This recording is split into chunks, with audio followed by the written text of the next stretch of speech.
Thank you. Congratulations, Dad. Oh, my goodness. I feel like I'm at 25. I know, huh? Well, all I gotta say is That was good. All right. you just did a great job.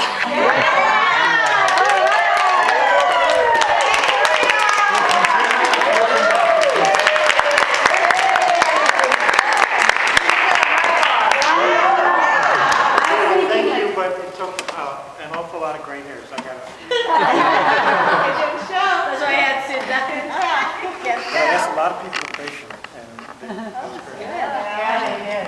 They sure did.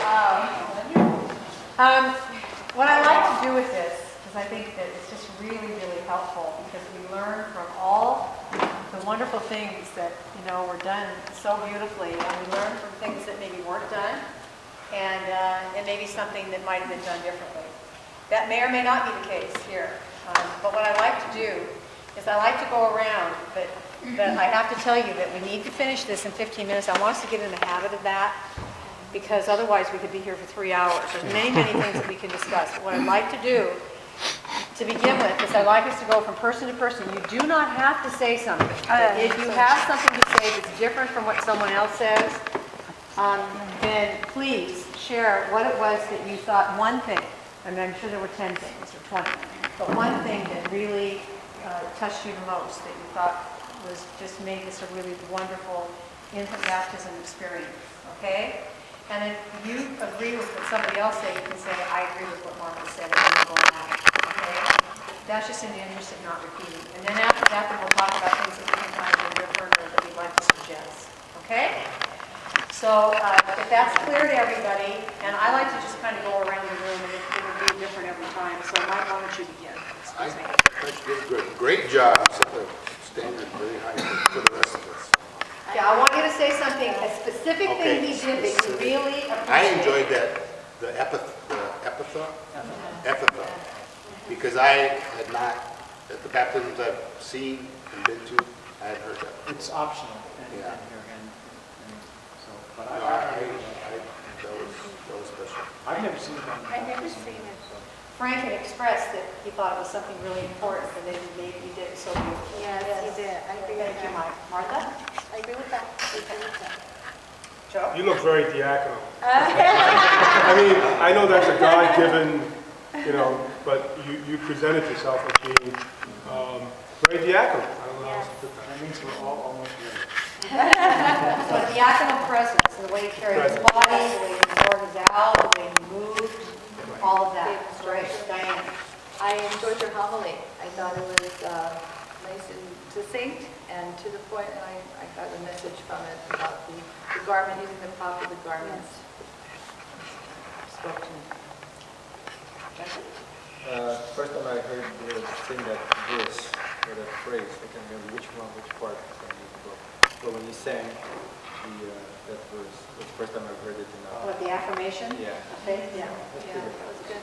And you see how simple that was? Just say that. I would Say it have with never power. even thought of doing that until you mentioned that it is sung sometimes. So. All the difference in the world. Beautiful. Saul? I think the celebration is beautiful. Again, as I've never experienced or seen a baptism that has music, that is so alive. So thank you for, thanks to the choir. Larry? Demeanor carried it. Leadership, you need it. Yes, It holds everything together. When everybody feels drawn to it, and so begin to respond to it even naturally, even if he doesn't say anything. The body language invites you to do what needs to be done. Being a very large church and very strong and being here and there, we appreciate the pronunciation, the enunciation, how loud you were in the back and up here. It was clear the message you get across there. Have a next one. First of all, before praying, I think the assembly was excellent. And that's what it means to be full and active, good participant. And it was beautiful. It's like we only meet the once. It's like so beautiful. And I think his voice, when you especially read the gospel, your eye contact and your speed makes me goosebumps. So, like, I could feel the Holy Spirit from all your entire presence and your voice. It was very, very nice. It seems that Frank already ordained. Just here. Already, but not yet. Last year when I was doing funeral vigil or something like that, his one comment about my performance was that I had streamers all over the place.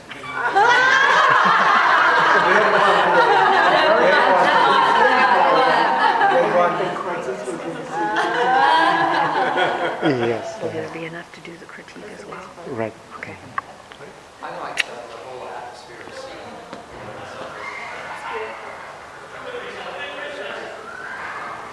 I did like too, I think there's one, the way you were playing with the water, made it more real. When you were blessing the water, you know, when you were allowing the water to be water. Well, it tells you to do that. Yeah. And you know that the suggestion that Rick Soria has is that you use a shell, because you can get even more water, but you can be even more generous. Don't be afraid to do it. And here's something to keep in mind, using your shell, you have a wet end when you're done with that, and you go back to your book, or whatever you're going back to, so the shell might keep your hand a little dry. And it also helps, you may choose at some point to really work with a young acolyte or a young server at your parish and always have someone holding your book, so that things like oil and water don't get in the way, and then you can do whatever you want.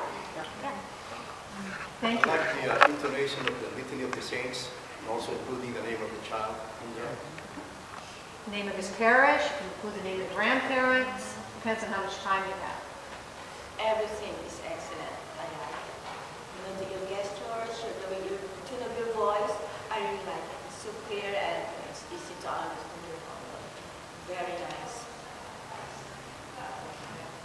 It is well prepared, well done.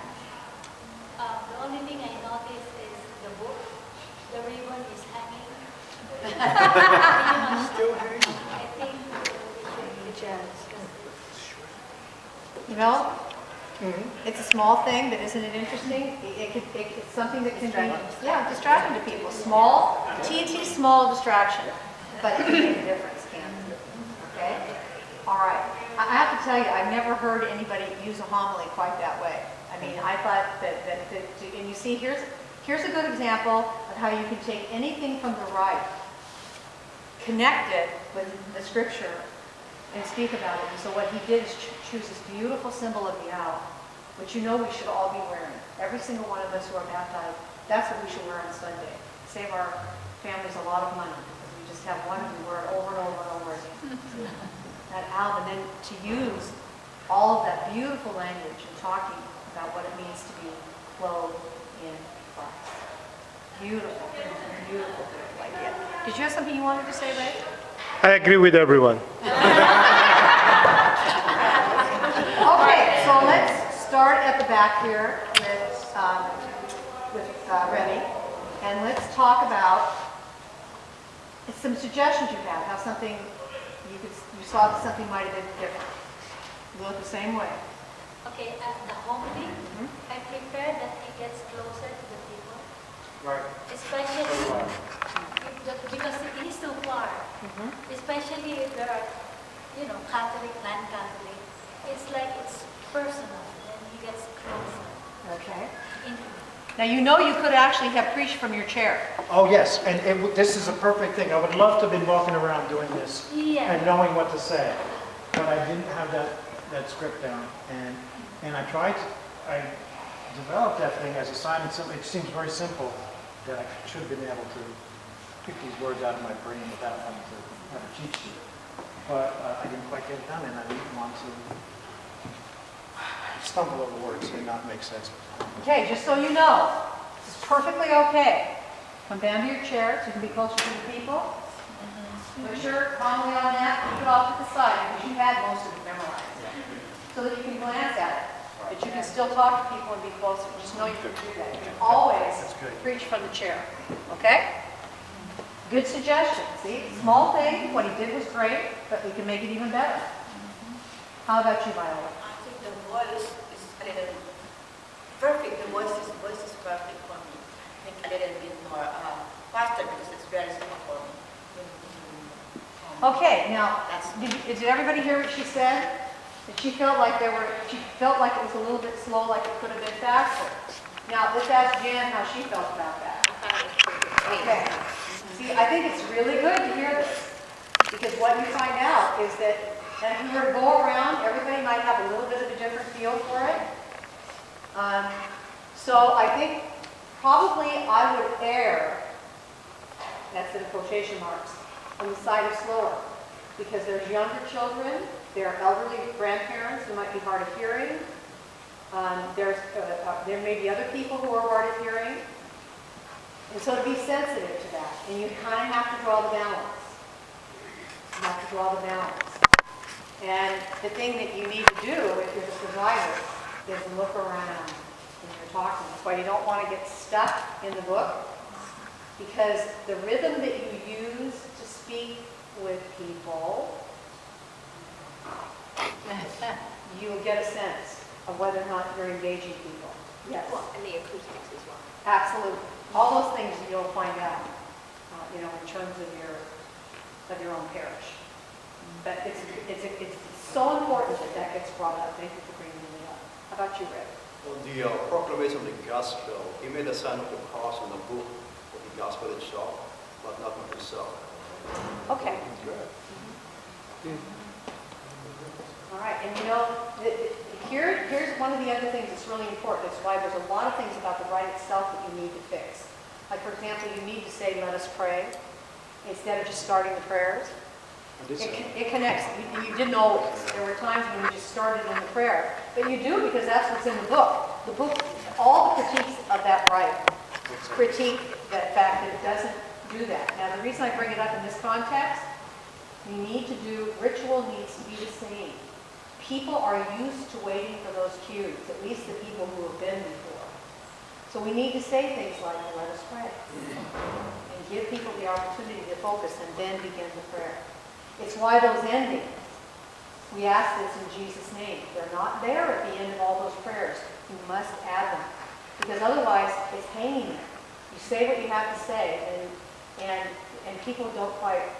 So you look at them and then you say amen, but it doesn't feel quite right, does it? No, it doesn't. It does not feel quite right, because this is the powerful and the challenge of ritual. It needs to be what people expect. Okay, so remember that the next time.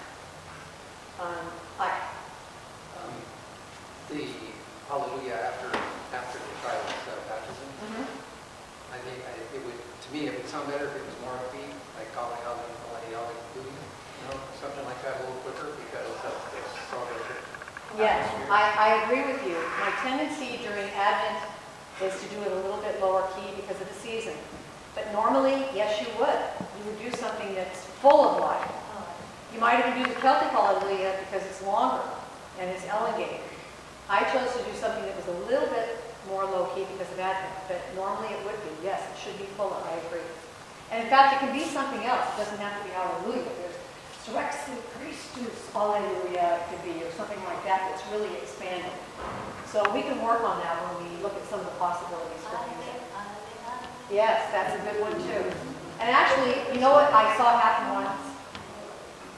It would be so great if it would actually happen. But it's happened in real baptism. The people sang that, and they all got up, because they were all kind of doing just like, they all got up and they circled the family, holding hands, just sing, and they sang it over and over and over again. It was so amazing. Now let me tell you, that family will never forget that baptism. That baby even felt it. She's smiling. Yeah, she's happy. So thank you for that, because that you're right. By the way, the expression on that child did change. In the water? I turned her head to look at you. I think this is going to be the baby. Are you going to be okay with that? Yeah. Okay. Put something blue on it. It could be a boy. It's nice that her head moves. Francisco, how about you? Yes, in my case, it's perfect, but just only in my case, when you read the This one. What do you call this? The right book? Yes, slowly, take time. In my case. Yeah, see, the difference in the sense of what it was. I don't have any suggestion to improve, but I have a question on the, before I started for intercession, isn't it the celebrant should start, my dear brothers and sisters? And My moment of silence was interrupted. I'm sorry. Yeah. Let me just tell I wanted to get out of you, it. there's a couple of things here that you want to remember, and that is that the rite doesn't tell you when people should stand or sit. So what you do is you go to the primary liturgy, which is the Mass, and what's the posture for the intercession? Stand. Standing, and we always stand up before he even begins. So now somebody who's diaconal, you have to develop a natural sense of what those are, because most of the time, you're going to be telling the people to stand and sit. So if you don't put it in your worship aid, and it wasn't in the worship aid, which is okay, I like to put it in the worship aid, because then it's there if I forget, because sometimes you do forget when you're writing. Then he needs to tell people when to stand, okay? I did once listen to that. Yeah, you did, which was fine, that's right. And of course, I stood up, because I was in the very back, just trying to get a little cue, but nobody was taking it. So I thought, well, maybe they have something else in mind, so I better sit down and wait. But what's more important, we all should be well versed in knowing that the moment of silence does not get interrupted. I don't think you can ever assume that. I think you have to, that has to all be part, I would even put it in a worship aid. But see, even your thing said that was for the celebrant to say. Yeah, yeah. You decided to say it. Well, I did because I thought that you were done. Yeah. And let me just say this, one of the other things that I did you see what he did? Did anybody else notice what he added about halfway through? What did he add? We pray. Yes. Again, it doesn't have it in the right, but we needed it. Yeah. We need something, because otherwise it's like, well, is it done? Is it not done? See, and he just did that naturally, so that was great. Now, many people you asked to do the intercessions are going to do it naturally because they won't know. They won't have enough nerve to do it. Okay? Jan? Yeah. And this is, I think he handled himself very well with oil and water and trying to wipe his hands off and keep everything flowing. But I don't think there's a natural sense in that. I mean, you've got to reach over and grab your towel. I don't know what you would do normally. Well, this is, for this space, this is what you do. Yeah, now the thing is what you're going to find is that those of you who are couples, you will probably have your wife be your assistant. Now, you don't have to be. She doesn't have to be. Somebody else could be actually in the group. One of the other guys, because you could use servers in your parish or whatever, and so they'd be carrying things and handing things, and you'll get into a rhythm with the person that you're used to doing it with. But you're going to learn from what he did. Okay, now how can I make that smoother? He's really just basically set kind of a, he's put out something that we can all learn from and move forward with. I mean, what a guy to do it, because it's very intimidating, isn't it? Yeah, and what was here and what wasn't here that you bought? I was just curious. I know that's a question. All this. Cloth. Now you notice that we focus basically on the Word, because this is basically a liturgy of the Word. But we lit the candles because it's Advent. Don't ignore what's going on in the church. And because he chose to do the ritual at the end, that I'm so glad that you chose to do. Now, was that not a powerful picture? To see him standing behind there with the parents and the godparents and the baby. I wish you could have seen it. Well, you'll see it because you'll see the pictures. A powerful picture and a powerful liturgical catechesis. About that being the ultimate goal there. You lose that if you don't do that. So the fact that the altar was decorated and that the candles were lit and they weren't ignored. The only thing that might be different in a parish is ordinarily, I'm not for having a font up in the front like this. It works here though, with this small group of people, because you're all right here. If you're going to be, actually, if you don't have a font that's built in, it's nice to be able, if you have something like this, to put it someplace where you can come up in stations. And if everybody would start at the door. And we would all process up together, we'd sit in the pews, halfway up, you know, and the font would be in the middle. There was room there. Frank was wise. He said, I don't want people crowding around it. It'll be hard for the parents and the godparents to do the ritual around it that's in the narrow aisle. It's one thing if you have to just walk by, it's a whole other thing when you're doing ritual, right? And then when we finished there, we could have focused on, somebody still could have come up and used, or they could have done the word down there. That would have been okay.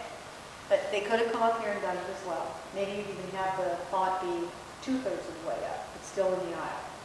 So we all come up here and sit for the liturgy of the word. And then, you know, we go back and stand around the font for the baptisms, and then at the end we process up to the altar, and we can all do that together. That's one way of doing it, okay? I think Frank really chose well, because it was the first time he did it. He took everything into consideration and made good choices about moving things the way he did. He decorated this, it's seasonal. It's really important to decorate the animal, especially when it's that ugly, because it's just not a lovely piece, so at least you give it some color. You saw he had a table for his stuff. Now that I see the table up there, I think I might have chosen something smaller. It's almost as big as the chair. And then he, of course, had the Haskell candles. So all the papers were here. And he had the cloth and the oil and the towel. Brought his own oils. And you can all decide who's doing this next. By the way, I found the paper. You're at the end. Okay. All right, if that's the case, if Ray and Remy are next, then what I suggest you do is you get together with Frank. And each person's going to teach the next person where everything is in here. So now he knows where all the stuff is in there, what's available here. So you'll work with him and to find out where all the stuff was. He'll tell you what he brought from home and what he didn't, if he's willing to let everybody use the oils. If you decide this is going to be the class baby, I don't see how. And because most of the stuff they already have. They have this cloth, they have other colors of cloth as well. You just have to put everything back exactly where you found it and fold it nicely. And I'm going to assume you're going to do that. Okay? This actually came from the front. Now, one other thing that you can do environmentally is you could have taken, they have some other candles that are back there. I wouldn't use the same one because the Paschal candle should ideally be different than the other candles, but you might have been able to find another candle to put next to the amble, because the word is important, and so the amble, where the word is proclaimed, should be could be highlighted a little more, maybe with light would really be nice. Okay? All right, Larry. More narration. As in funerals, there will be non-Catholics. So a little more narration from Frank or somebody to direct, to let the non-Catholics know a little bit. Who's the non-Catholic? I was doing it for this community. Well, some of their family and friends? No, I knew the community. I know my chief.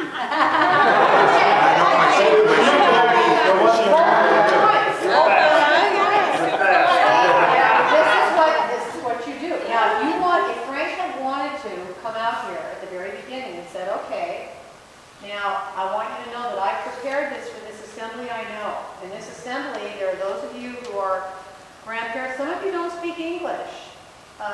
Some of you are Jewish. You can determine who your assembly is, but you have to let people know. He took you exactly the way you were, and then presented it as such. No, and I just consider who I was when I was doing that, doing the worship day, like how much you know, and I figured you guys know everything I know. So that's one way to do it. Okay, both points are well taken. Yes. I don't know, I guess it's the layout, but I would have prepared during the blessing of the mother and father and lighting of the candle that I can see them all, they're not behind the altar, but like the whole thing, like the baptism. But again, it's the layout because I don't think we have enough space. So we could have done it over there.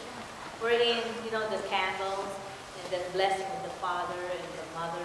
You didn't feel like you could see them well enough from where you were? I think that the altar, I don't know if my the candle we did over here.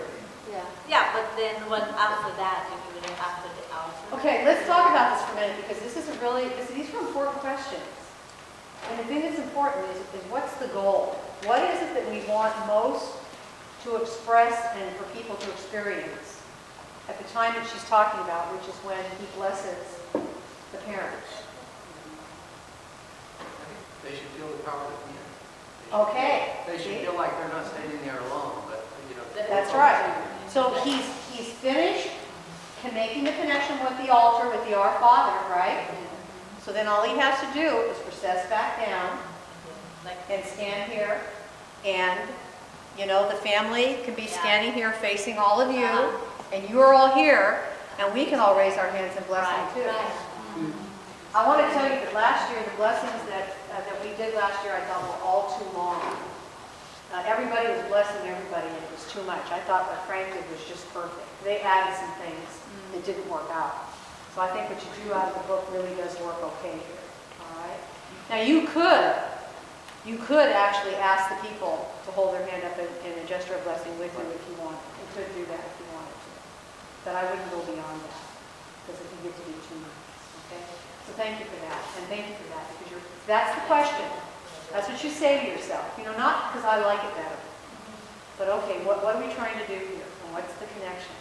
And you've already made this powerful statement about the altar. Now move away. In some ways, it mitigates that if you stay there too long. Okay? Jesse? Also something about, I don't know, there was a movement from this place, this area over here, kind of back and forth was, I don't know, to me was distracting or kind of... I think probably what you're talking about is that there were some times when the movement of Mike and Martha, this isn't blaming anybody for anything, but there were times when it was clear that you didn't quite know what to do. It's one of the reasons why you really need an assistant, and somebody who you work with regularly, whether it's your wife or an altar server in the parish or whatever, or your MC at the parish or whatever, so that that person, when you're trying to do what you're doing, which is presiding, that person can kind of be a little more directional so that people know where they're supposed to go, and then those things will not be as obvious. They're still going to happen, because people forget, they're nervous, and everything. The presider's not the only one that's nervous. We're like Parents going and everybody is back and nervous forth too. for some reason. Yeah.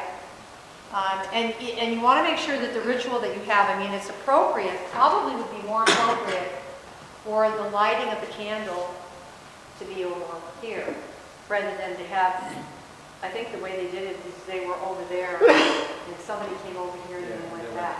I'm not against processions, but I think of it about the way candles normally are next to a font. The reason why Frank chose to put it over here is not ideal, but it made sense because of the space that we had here. We want people to be able to move around it. But by having it over here, the compromise you make is it's not as connected.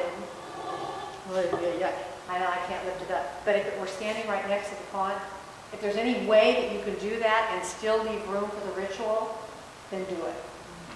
I originally had it in here and I tripped over it while I was setting. See, he practiced, so he knew what was going to work and what wasn't going to work. But normally, this should be connected with this. No, weren't you saying that it should be closer, preferably closer to the handle? No, another one for No. the handle. No, another one completely different. Oh. This actually is an altar candle. It's not a Paschal candle. They don't have a But Paschal. that's supposed to be a Paschal candle. Yeah, but we're using it as a Paschal candle. It's the most significant one they have. So that's why you can't use the other one for the ambo, because it would be the same, and then it's not a good symbol because, you know, the ambo candles or altar candles are not the same as the Paschal candle. Now, what we could do, and I actually have something at home, maybe a bigger candle that we use. You know, we got, in my parish, we got some old Paschal candles down there fully used. It's just Could you bring that? Yeah, I'll bring Then we'll just replace it. Yeah. And so then we can use the other one like this as a processional candle, or, you know, a candle on the side. Okay, how about you, Diane? Holding the baby, it occurred to me midway through that should I be holding the baby the whole time, or give her to her daddy, or maybe give her to the godparents? I don't know if there's any instruction on there in the right. Who holds the baby? There is only one place where it says the mother should be holding the baby. For the whole thing, the whole time? No, it does no. Okay. It's only at the one time where it says it. It's specific because there's options. You could even anybody, and they give you these cultural things. In some cultures, the godparents do that stuff, and some have it very. I'd really like you to, when you, are you done with Rick and Maureen at this point? No, we have one more class. Good. Talk to them about that, would you please? And then come back with a concrete. They have a way they do it. I can't remember, so I don't want to represent it. But they have a way of involving everybody in a really a good way. Okay? So I would suggest that you ask them and then come back with that the next time so that we know. The only thing I had was, did you remember saying grandparents and godparents? at one point? No, Yeah, you didn't notice it, but. Yeah. you I shook thought your they head. were grandparents, and I thought, I wonder who they are. So he met godparents. Not to pick on you, but I was wondering if you even realized it. Yeah. We don't say godparents every day. Yeah. I was so happy with the baby. I'm really grateful. You really treated like a real person. The only thing, Frank, is smile more. And no, I mean, that's advice I got years ago too on something else, but because it makes, how can I put it, it relaxes everybody, it makes it more, you know, I know it's, you gotta, on the one hand, it's a solemn rite, but on the other hand, it's kind of a celebratory rite. So if you smile more, we feel happier. You know what, if the daddy can smile more. I've been told that. I don't have to smile more. This baby is so cute. Baby's always smiling. Yes, I know what Jessie meant, because I didn't know if I should go with my life in Canada, or should I stay where I was, or what position should I be on the right side or the left side? I mean, we only talked about it, but we didn't really, know that when we practiced, I was supposed to be on one side, then we turned out to be so that's why you need a an little MC. confusion right there, because we didn't know it was the first time, so, we got to work out the little kinks, but I think all now he did a fabulous job. Yeah. And I think the godparents and the parents did a great job for being the first ones up there, because we had our roles up there as well, so. At the beginning, when he started at the back of the church, should he say anything to the assembly? I mean, because he went right into the right. Exactly. I mean, maybe greeted them, or Yes. thank you for all being here. And would whatever. you feel comfortable doing that? wouldn't you, I Frank? should have said it before I even went back there. That's exactly right. So So I went ahead and did it on the before way you. up, if you notice, I stopped. And I saw you back here Yeah. doing my job. Yeah. Yeah. See, sometimes a cantor will do it, and What did you say? And basically what I did is I welcomed everyone, happy family. Say and, turn off your said cell that phone. we're gonna be- No, I didn't do that. But actually, people should be told to do that. But basically you welcome people, you kind of let them know it's going to be happening. You say we're going to meet at the door of the church and why. And you can actually even invite people to go back there with you if you want. But what I did is I invited people to really sing because, to welcome and to really create a sense that we're beginning something new or whatever. So yes, it's always good to do that. It's good to introduce yourself, not to make too much of yourself, but say I'm Deacon Frank,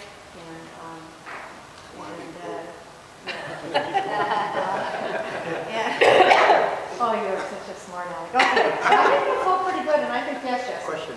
Now, do we have to have the first reading and the psalm? And the second reading? But we didn't have a second reading. I mean, in the gospel.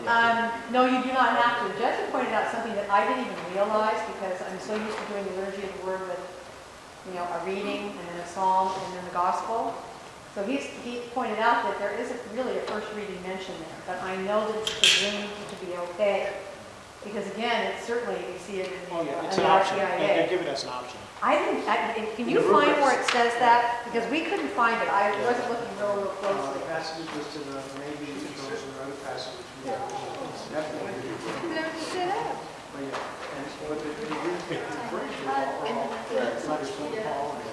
Oh, they're in the very back. Okay, because we looked at a place earlier where we couldn't find it. Testament readings and Okay. So you can do an Old Testament, a New, a New Testament, one or the other. Don't do two. But I made a point Then of these readings, when I was choosing readings, I remember you saying how you would like somebody to do a homily other than the gospel. And It was so beautiful. Perfect. Yeah, it was. And not only that, but when you choose a reading that's a little shorter, because you really basically had the reading memorized. So the eye contact was just beautiful. Yes, beautiful. Okay? All right, I think we should, yes. As a deacon couple, what should we do, the wives? You know what? I want you to work that out for yourselves. I just want you to keep in mind, I think what I already said to you, and that is that there is no single way of doing it. That last year there were women who did everything from were the reader only, to women who were the server only, to women who only did the intercessions. to women who were only hospitality ministers and invited other people to do other things. You can do it however you want. Rich and Maureen Soria do it as a couple. Yeah, if you, So if you really want to see what the potential is, ask them when the next baptism is and go to it. But we did that last summer. they really are dynamic together. Yes. You should, I've never seen it. What church? They really work as a team. What church are they from? St. Mark and Mary. Mark and Mary. Stevens. All right, so we know the next one's going to be Ray and Remy, and then Frank is going to be the teacher, and then whoever comes after that will be taught how to review. Okay? I'm sorry. Michael should help tear down. Because you're going to have this with me. Oh, yeah. That's great. Okay, Where did it? you know what? Let's go ahead and just do this now. Let's all tell you this. All get up out of here now. Okay. Take several containers. If you're a baby You now, can't carry that, you guys. you do? Oh, I don't Did you bring that?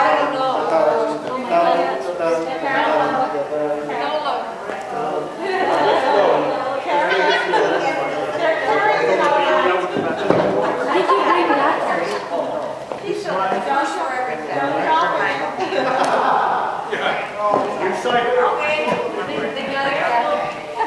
Oh my God, never happened before. No. I've had that thing empty. Frank? To the room. That's No, some of it is supposed to be back. You bring this one? This one. This one I got inside there. I know. Or here. This What? goes, That this came goes from the separate from San this. And there's tape also I got in front here that needs to be removed. Remy, that's not mine. Yeah, I think there's two on that side. Where's the table go, Frank? Huh? Oh, Martha. He got that cloth. This is for the gifts in the center of the aisle. The white cloth stays on it. Oh, that white cloth stays on that table. Oh. Oh, Frank. Hey, this stays on here.